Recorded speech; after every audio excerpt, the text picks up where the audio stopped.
We have our first guest ever to join the What's in the Game podcast. We're going to have all his links below, but it is Zamora. How are you doing? And thank you so much for coming on. Thank you guys for having me. I appreciate it. I am very, very honored to be your guys' first guest. You guys have a great show, great thing going on here. So very honored to be here and be the very first guest. You have been doing all of these off-season breakdowns for a bunch of other teams, and you also did one for the Nuggets. And so we thought it would be awesome to have you on for this off-season overview. But I wanted to know what sparked your wanting to do this exercise of trying to fix our rivals like a traitor. I just feel like I'm more of a fan of like the NBA and basketball in general than I am more of a fan of just the Nuggets. Like I love the Nuggets, but I've come from a time where they weren't good, and I still loved basketball before then. And I wanted to bring like a perspective to like give people hope, right? I wanted people to like be able to look at one of my videos and be like, oh, okay, so there is hope for my team in this next season coming up. Like we can, despite being so deep in the salary cap or without draft picks or anything, like there are still moves that can be made. And I also do it realistically, like I don't want it to be like ESPN, like LeBron James, where's he going to sign next? I wanted it to be like, you can get this guy on a vet minimum and he's going to come in and help fix the culture. That little spark, can really change things for a team. I thought it was like an keep your enemies closer thing. And like I've been saying, the off season is really a time for optimism. So I like your perspective about it sort of being about hope. Was there any team in particular that has been the most frustrating? Because like you said, there is a range of flexibility versus constraints across these different NBA teams. The Bulls were really interesting. They were really hard. I remember I had to spend a couple of days on them just because they're so deep in the cap and they're intending on re-signing DeMar DeRozan and building around him still for some reason. The Warriors were incredibly challenging. That one took a while to do. They're trying to get under the luxury tax. Claim they're trying to like stay competitive or whatever, yes, but they're trying to do both. They want to get into the luxury tax. Yeah, it makes no sense. But they're trying to do both. They're trying to stay competitive while cut their salary in half. If they keep moving forward like this, they're going to start getting serious penalties for having such a high salary, So we're going to jump into the Nuggets roster. So Will and I came up with this fact or fiction segment to assess what the particular strengths and weaknesses of the Nuggets were this season. So the first point about the Nuggets that we want to bring up is, despite their flaws, the Nuggets roster this past season was good enough to win a title. No, I'm just playing. I think so. Absolutely. I think they were. I think we, as far as like talent wise, we were at least a top 3 roster. Chemistry wise, we were number 1 probably in the NBA. So I think absolutely we're right there. I think we just ran into a team that was built really well to defend what the Nuggets like to do. Our next factor fiction, the defensive improvement by the Nuggets, where they went from 18th in defense in the 22 to 23 season to 9th in defense. That's top 10, obviously. This past season was real. Fact or fiction? Fact. I think P-Watt was a huge contributor to that. We've never had a rim protector like him. But most importantly, I think it was just chemistry. I think KCP, having a full year under Malone, knowing the weaknesses of his teammates and stuff like that, I think really helped, went a long way. Defense is more of like, can we be good teammates? Can we work together well? Do I understand that if you're pushing him this way, where I'm supposed to be positioned at to help you in the best way? Am I supposed to tag off of a guy because I seen him get a step on you? All those little things like that, I think are what really make a good defense a good defense. Last year when we won the title, everyone was questioning our defense, and then we got to the playoffs and our defense rose up. Their level of play was definitely better than the regular season. This season, we improved, defensively just overall throughout the season. But in the Wolves series, we were like frustrated with how the hell are we going to guard the Wolves? Like, we don't have an answer for Ant.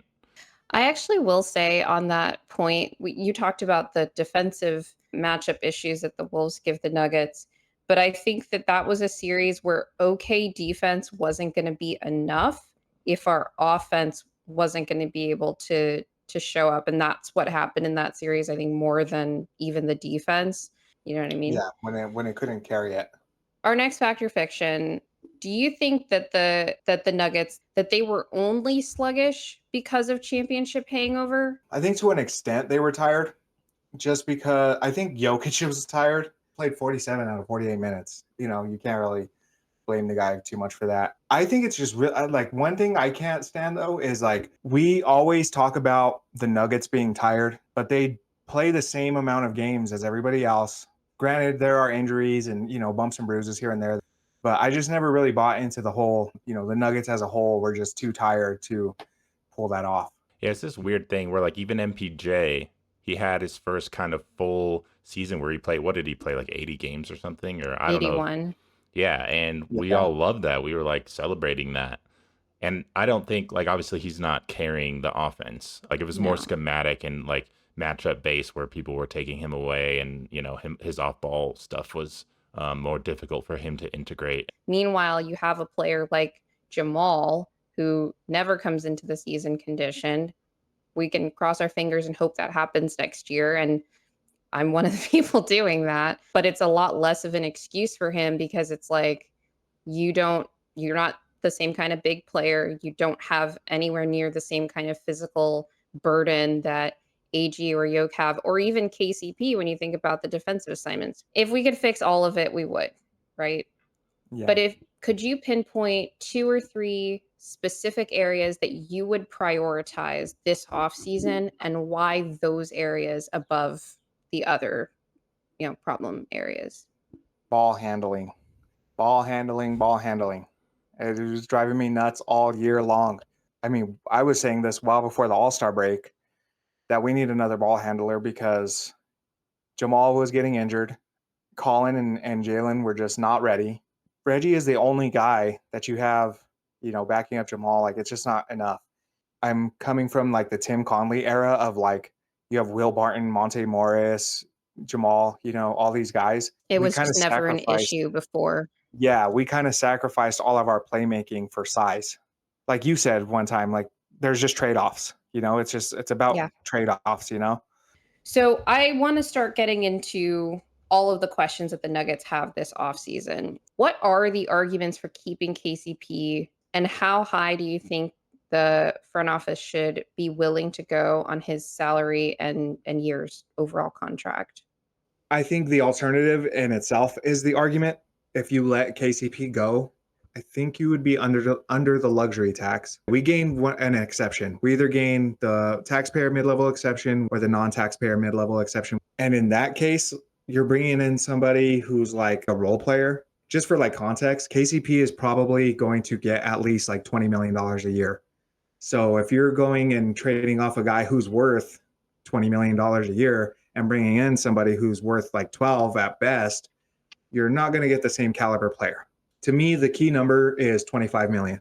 I think a team is not going to realistically offer KCP more than 25 million. If they do, I think Denver would be wise to like let him walk at that point. Because honestly, I think that even if another team's offering 25 billion plus, we should just offer slightly less than that and add on another year. Try to like make Like, it an incentive for him. Yeah, even if just he gets like that we're still number. offering you more overall. Yeah.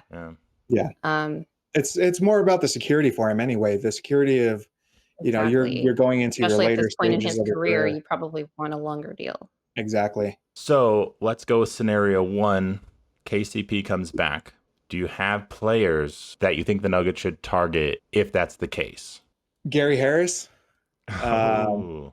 Yeah, I think Gary Harris would be a really good option at that point. I'm a really big fan of Gogo Batadze from Yes. Orlando. Like I've been saying this for a just give while us now. Orlando Magic players. Just give us. Yeah, right. He's just steady. He's just solid. He's good at all the stuff you really want from a backup center. So I was just wondering, because you mentioned ball handling as your main priority. Is there anybody that you would want to target on the minimum market for ball handler, or should KCP stay? The problem is the minimum point guard free agent market is pretty bad. So in that case, do you think we would get more options to get a better ball handler if KCP walks? The point guard market in general, even besides just the minimums, is not that good, period. There's like James Harden is probably like the worst of like the guys who are going to get serious contracts and then it like seriously drops off. The way I went about it was I ended up trading Zeke Naji and Julian Strawther for Trey Mann, just because I think the best way to go about getting a backup point guard on the team is through a trade. I just think there's just not a lot of other options on the open market. I mean, another one I did, I had sent this to Ryan Blackburn. He said that they would take it without Julian Strawther, but Zeke Naji and Reggie Jackson for Vasa Micic and Nick Richards. Yeah, I don't think we would have to include Julian in a deal like that. You don't think so either? I don't think that we should have, even if we had to include somebody else, I wouldn't like that. And I know part of it is like trying to move Zeke's salary too. So there's that piece. I don't know that I'd quite go as far as giving up our first round pick from last year, because I think we're actually doing them a little bit of a favor by taking Micic. I just wanted to get your thoughts on the NBA draft. The Nuggets hold the 28th overall pick in the first round and the 56th pick in the second round. Can you give us your players that you're looking at for those picks? A lot of people want Deron Holmes from Dayton.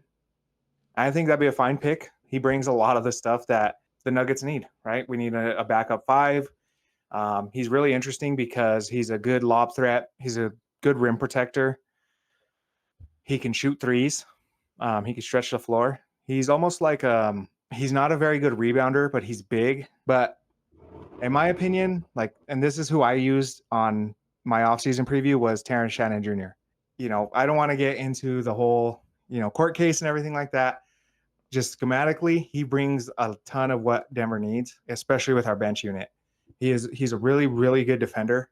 His first couple of years in college, he was more of like a defensive specialist, and they asked him to pick up more of an offensive workload.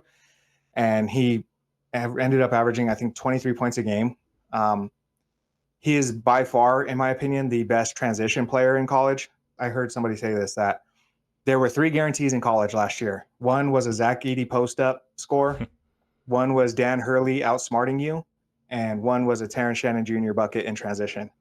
I believe he's everything that the Nuggets could use. With the 56th pick, do you have your eye on anyone there? There's a kid in the second round by the name of Quentin Post who plays for Boston College. So he's a big man. He's 7 feet tall. He's another NBA ready guy. The knocks on him are that he doesn't move laterally well. Everything I've watched, I've seen him get beat off the dribble, but like, what center doesn't get beat off the dribble? He looks fine to me. I think he's perfectly capable. He's a pretty good rim protector. I've seen him go up and block a lot of shots. And offensively, he is everything that like Kalel Ware and Deron Holmes bring. We're going to move on to our mailbag segment. What could be the next league-wide tactical trend that teams start to embrace? I think that teams are going to just purely focus on bringing in playoff caliber players. I think like the specialist role is going to kind of die out. I just think there's no room for it anymore. In relation to that, I think that for so long, the emphasis on offense in the NBA has been to try to get 2 on the ball, try to get the defense in rotation, and defenses trying to resist that in many ways. The small ball era, switch everything, all of that.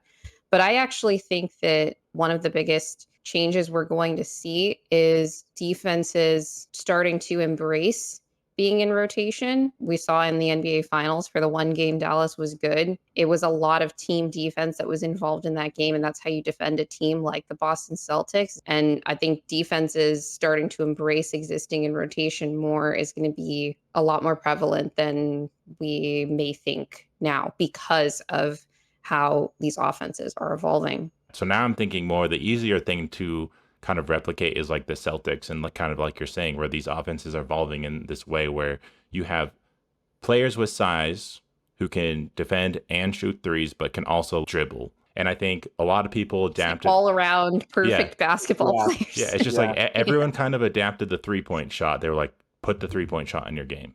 for spacing. Now it's going to be like put ball handling in your game. But I think it's trending towards like a Jaylen Brown, Jason Tatum type archetype. People are just going to start drafting basketball players. They're not going to draft a shooter. They're not going to draft a big man. They're not going to draft a point guard. They're going to draft basketball players, you know, a guy who can do pretty much a little bit of everything. Who can hoop. Okay, so our last question comes from Dan Favalli. He asked, if you can pick any 5 players in the league who would populate your most ideal small ball lineups, who would they be? My ideal small ball lineup involves Jokic center, Tatum at 4, Aaron Nesmith at the 3, Steph at point guard, and SGA at shooting guard. I think we have just enough length to satisfy my needs in a lineup. Wait, so can Jokic count as small ball?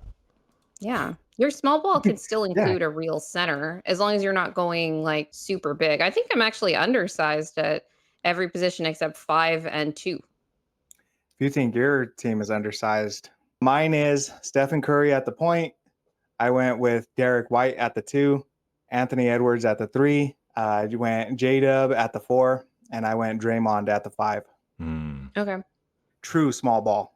I try to make it as small yet competitive as I could. Steph is like the greatest small ball player probably ever. Oh, man. I'm also going to leave Jokic off just because I feel like if you're employing this small ball lineup, the opposing team's going to play a bigger player. They're not going to leave some small dudes out there that Jokic is going to cook. So who are you facing that Jokic can't just also cook? I feel like some of the advantages of small ball is that like you're kind of forcing the other team to have to go a similar direction. You're trying to force them to not have like a big rim protector type person out there. So I'm like, if we're just playing Jokic, then the other team's probably just gonna like keep a big dude out there. I'm still like, I think Jokic is cooking in my lineup because he has spacing up the wazoo. He's playing against Cat and Rudy Gobert. We're cooking. We're cooking. You just pick the GOAT, all right? Oh man. But Will, why don't you share your lineup? I'm gonna go with Steph, Drew Holiday, Luka, Jason Tatum, and then LeBron. LeBron playing center. Nice. Okay. Okay. That's like 3 that. small forwards. Hell yeah. This is the trend that I want the NBA to get to. I feel like mine is cooking yours, but yeah. It's a fun experiment. That was a good question. And I like that Dan has forced you into contemplating more small ball. Yeah. Concepts. I was going to say that. Even my small ball is actually medium ball. Yeah. You're using like the one cheat code of Jokic. Well, thank you again for joining us. That's it for us. So if you made it this far, like and subscribe and turn the notification bell on YouTube and leave a rating on any podcast platforms that you're listening to. We're still trying to get on Apple Podcasts. And just remember that winning is fun and losing sucks.